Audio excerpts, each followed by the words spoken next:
una finanziaria che stenta a decollare, si è andata avanti con una proroga oggi pomeriggio, insomma cosa succede? Tantissimi emendamenti, riuscirà il governo a vararla? Beh, devo dire che il governo nei tempi che aveva annunciato ha approvato una buona legge finanziaria, fra l'altro snella, ma che lancia messaggi chiari e netti, ad esempio in termini di riordino dei tanti enti che orbitano attorno alla regione siciliana, quindi in qualche caso accorpamenti per razionalizzare, in qualche caso soppressione per risparmiare. Poi è chiaro che la finanziaria ha un iter, viene proposta dal governo al Parlamento e poi il Parlamento in maniera chiaramente legittima, secondo quelle che sono le regole del gioco, deve metterci del proprio. Qui chiaramente c'è stata una proliferazione di articoli, di emendamenti, ogni area politica ha in maniera legittima i propri programmi, i propri obiettivi, le proprie idee, ogni deputato rappresenta chiaramente la Sicilia tutta, ma il proprio territorio anche di provenienza, e quindi è chiaro che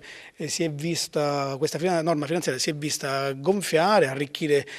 di contributi da parte delle forze politiche e dei deputati, e quindi ora il tutto deve essere, così come è giusto che sia, al vaglio del Parlamento. Però diciamo, non vedo particolari complicazioni all'orizzonte, c'è un iter che si deve sviluppare, quindi bisogna stare molte ore in aula per esaminare tutto il testo con i contributi appunto delle forze politiche e dei parlamentari che sono giunti, e quindi sono certo che arriveremo in tempi utili, nei tempi previsti, quindi entro la fine del mese, a esitare questo disegno di legge. L'agricoltura è importantissima insieme al turismo, sono diciamo, le due ali che possono far volare non solo il governo Musumeci ma anche la Sicilia. Partiranno i nuovi bandi PSR 2014-2020. Ecco,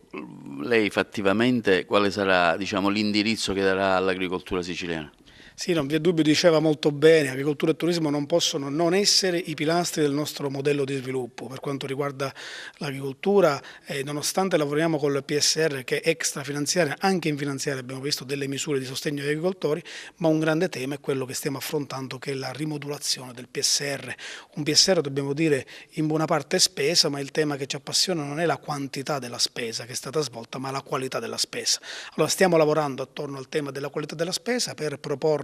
nuove misure rimodulate che siano questa volta aderenti e pertinenti a quella che è la realtà territoriale della Sicilia e quella che è la realtà delle aziende che certamente non avevano bisogno, come la vecchia 4.1, di 5 milioni di euro per svilupparsi e strutturarsi, ma ne bastavano meno in maniera tale che queste risorse poi potevano e devono essere spalmate in maniera omogenea su tutto il territorio siciliano per consentire alle nostre aziende di innovare, di robustirsi e di competere in maniera egregia, così come possono fare e sanno fare nei mercati nazionali e internazionali.